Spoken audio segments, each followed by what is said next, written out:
میرا شوہر مزدور تھا جس کی وجہ سے کوئی بھی اس کے ساتھ شادی کرنے کے لیے تیار نہیں تھا۔ اماں نے غربت کی وجہ سے میری شادی نبیل کے ساتھ کر دی، تو نبیل نے اپنی جائیداد میرے نام کر دی تاکہ اس کے بعد مجھے کسی کے سامنے ہاتھ نہ پھیلانا پڑے۔ اور کچھ عرصے بعد نبیل کا انتقال ہو گیا تو سسرال والوں نے ظلم شروع کر دیے اور کہنے لگے، بی بی اپنا بوریا بسترا اٹھاؤ اور جاؤ۔ تو میں جائیداد کے کاغذات لے آئی تو وہ ہنسنے لگے اور اگلے دن ہم عدالت چلے گئے تو میرے قدموں تلے زمین نکل گئی جب جج نے کاغذات دیکھ صفیہ، آج کل کا جیسا دور چل رہا ہے نا، تیرے لیے اچھا رشتہ ملنا بہت مشکل ہے۔ بہتر یہی ہے جہاں میں کہہ رہی ہوں شادی کر لے۔ اگر وہ مزدور بھی ہے تو کیا ہوا، اس کے پاس اچھی خاصی جائیداد ہے، کم از کم میں سکون سے مر تو سکوں گی۔ میرے دل میں یہ تو نہیں ہوگا کہ میری بیٹی کسی محفوظ ہاتھ میں نہیں۔ فاطمہ نے اپنے کانپتے ہوئے ہاتھ صفیہ کے سامنے جوڑ دیے۔ اس کی آواز میں وہ لرزش تھی جو صرف ایک مجبور ماں کے حصے میں آتی تھی۔ اس کی آنکھوں میں نمی تھی اور سانسیں جیسے سینے میں اٹک رہی تھیں۔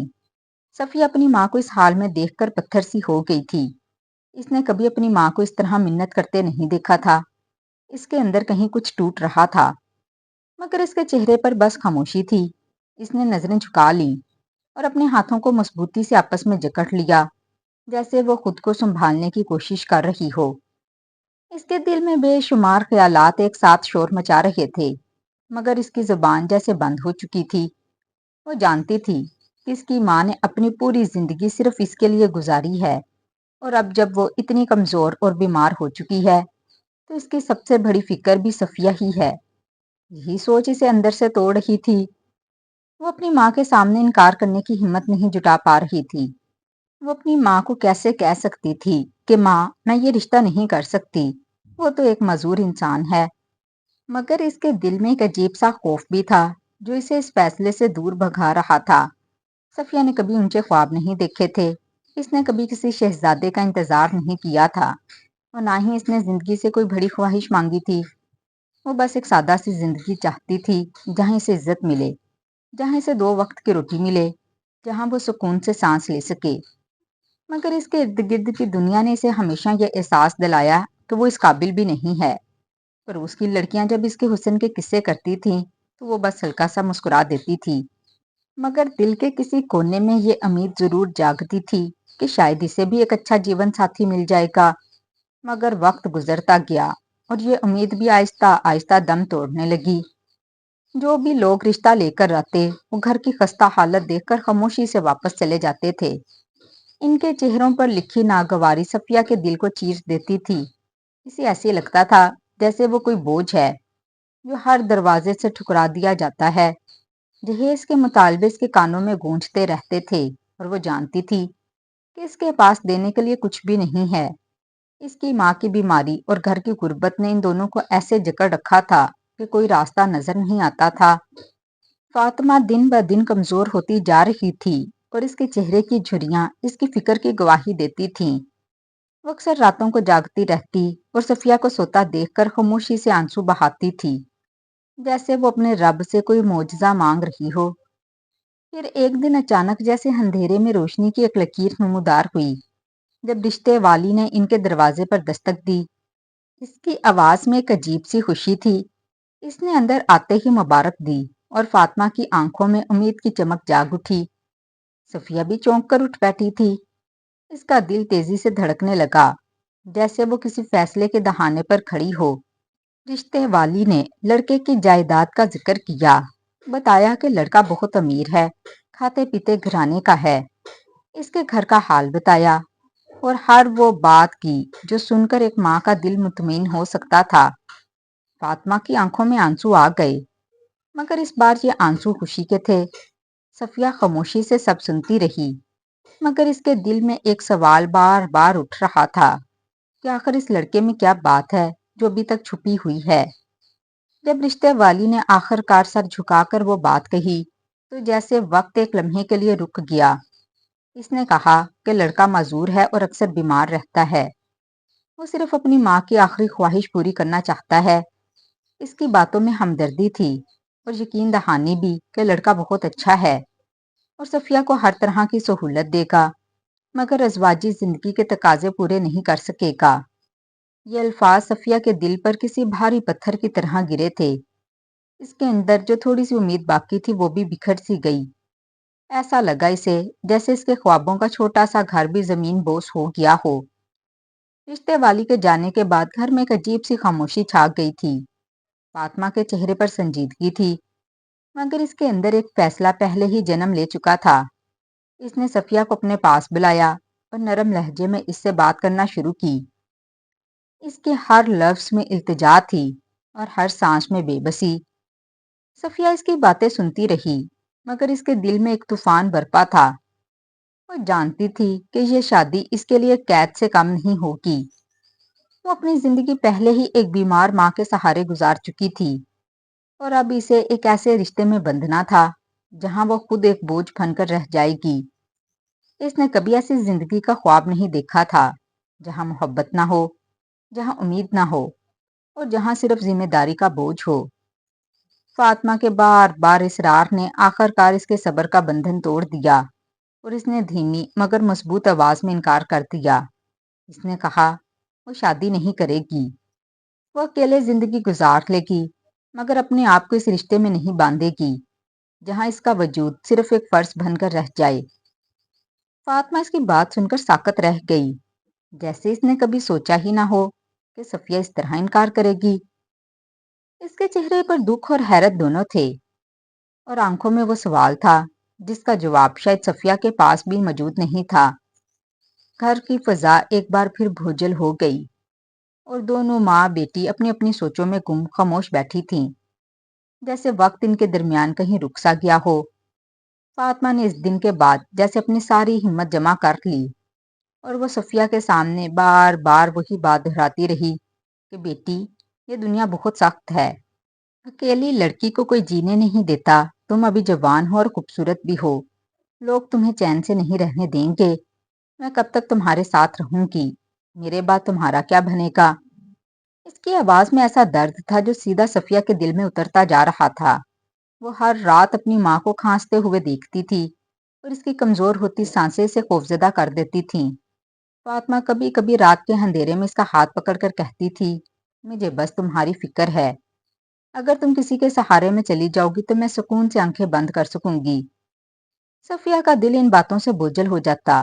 وہ اپنی ماں کے بغیر زندگی کا تصور بھی نہیں کر سکتی تھی، مگر وہ یہ بھی جانتی تھی کہ اس کی ماں کا ہر لفظ سچائی پر مبنی ہے۔ ایک دن فاطمہ نے اسے اپنے سینے سے لگا کر بہت روئی۔ اس کے آنسو صفیہ کے دل کو نرم کر گئے۔ اس نے اپنی ماں کے چہرے کو غور سے دیکھا جس پر بیماری اور فکر کے سائے گہرے ہو چکے تھے، اور اسی لمحے اس نے خاموشی سے ہار مان لی۔ اس نے اپنی خواہشات کو اپنے دل میں دفن کر دیا، اور سر جھکا کر اس رشتے کے لیے ہاں کر دی، کیونکہ وہ اپنی ماں کی آخری خوشی چھیننے کی ہمت نہیں کر پا رہی تھی۔ شادی بہت سادہ انداز میں ہوئی تھی، نہ کوئی بڑی تقریب تھی اور نہ ہی کوئی خاص رونق، مگر فاطمہ کے چہرے پر عجیب سی تسلی تھی، جیسے اس نے اپنی سب سے بڑی ذمہ داری پوری کر دی ہو۔ صفیہ کا دل بوجھل تھا، مگر اس نے اپنے چہرے پر مصنوعی مسکراہٹ سجائی رکھی تھی۔ نکاح کے بعد جب وہ نبیل کے گھر پہنچی تو گھر بہت بڑا اور خوبصورت تھا، صاف ستھرا اور ہر سہولت سے آراستہ، مگر اس خوبصورتی میں ایک عجیب سی ویرانی بھی تھی، جیسے اس گھر میں رہنے والوں میں سے اپنائیت ختم ہو چکی ہو۔ نبیل ایک کمرے میں بستر پر نیم دراز تھا، اس کا چہرہ زرد تھا، اور آنکھوں میں تھکن اور اداسی جھلک رہی تھی۔ وہ کمزور آواز میں بات کرتا، اور اس کی حرکات سے صاف ظاہر ہوتا تھا کہ وہ شدید بیماری میں مبتلا ہے۔ صفیہ نے اسے دیکھا تو اس کے دل میں ایک ہمدردی سی جاگی، اور اس نے دل ہی دل میں فیصلہ کیا کہ وہ اس شخص کو کبھی اکیلا محسوس نہیں ہونے دے گی، چاہے اس کی اپنی زندگی کتنی ہی مشکل کیوں نہ ہو۔ نبیل کے بہن بھائیوں کا رویہ شروع سے ہی عجیب تھا۔ وہ اس شادی کو سنجیدگی سے نہیں لے رہے تھے، اور اکثر طنزیہ انداز میں بات کرتے تھے۔ انہوں نے صفیہ کو دیکھ کر آپس میں سرگوشیاں شروع کیں اور ہنسی دبانے کی کوشش کی، جیسے انہیں یقین ہو کہ یہ لڑکی چند دنوں کی مہمان ہے، مگر صفیہ نے ان سب باتوں کو نظر انداز کر دیا۔ وہ اپنا زیادہ تر وقت نبیل کے کمرے میں گزارتی تھی۔ وہ اس کے لیے وقت پر دوائیں لاتی تھی، اور اسے اپنے ہاتھوں سے کھانا کھلاتی تھی، اور اس کے کمرے کو صاف ستھرا رکھتی تھی۔ کبھی وہ اس کے سر کی مالش کرتی تھی، اور کبھی اس کے کپڑے تبدیل کرتی تھی۔ نبیل شروع میں خاموش رہتا اور زیادہ بات نہیں کرتا تھا، مگر آہستہ آہستہ اس کی آنکھوں میں ایک نرم سی روشنی آنے لگی، جیسے اسے پہلی بار کسی کی سچی توجہ ملی ہو۔ صفیہ کی یہ خدمت صرف فرض نہیں تھا، بلکہ اس میں خلوص بھی شامل تھا۔ وہ نبیل کے چھوٹے چھوٹے اشاروں کو بھی سمجھنے لگی تھی۔ اگر اسے پانی چاہیے ہوتا تو وہ پہلے ہی گلاس اس کے سامنے رکھ دیتی۔ اگر اسے تکلیف ہوتی تو وہ فوراً اس کے پاس آ جاتی۔ راتوں کو بھی وہ کئی بار اٹھ کر اس کا حال دیکھتی تھی، کہیں اسے بخار تو نہیں، کہیں اسے سانس لینے میں دشواری تو نہیں۔ نبیل کبھی کبھی اسے دیکھ کر حیران ہو جاتا اور دھیمی آواز میں پوچھتا، تم یہ سب کیوں کر رہی ہو؟ تو صفیہ مسکرا کر کہتی، آپ میرے شوہر ہیں اور آپ کی خدمت میرا فرض ہے۔ اس کے یہ سادہ الفاظ نبیل کے دل میں گہرائی تک اتر جاتے تھے۔ وہ پہلی بار خود کو کسی کے لیے اہم محسوس کرنے لگا تھا۔ ادھر نبیل کے بہن بھائیوں کے دلوں میں ایک عجیب سی بے چینی پیدا ہونے لگی تھی۔ وہ دیکھ رہے تھے کہ جس بھائی کو انہوں نے ہمیشہ نظر انداز کیا تھا، اس کی خدمت ایک اجنبی لڑکی اس خلوص سے کر رہی ہے جنہوں نے کبھی نہیں دکھائی تھی۔ انہیں صفیہ کی یہ لگن کھٹکنے لگی تھی اور وہ آہستہ آہستہ اس کے خلاف ہو گئے۔ وہ کبھی اس کے کام میں نقص نکالتے تھے اور کبھی اس بات پر طنز کرتے تھے کہ وہ صرف یہاں دولت کے لیے آئی ہے، مگر صفیہ نے ان سب باتوں کو برداشت کیا اور اپنے کام میں لگی رہی۔ نبیل یہ سب دیکھ رہا تھا اور اس کے دل میں صفیہ کے لیے عزت اور محبت بڑھتی جا رہی تھی۔ وہ جان گیا تھا کہ یہ لڑکی صرف نام کی بیوی نہیں بلکہ اس کی سچی ساتھی ہے۔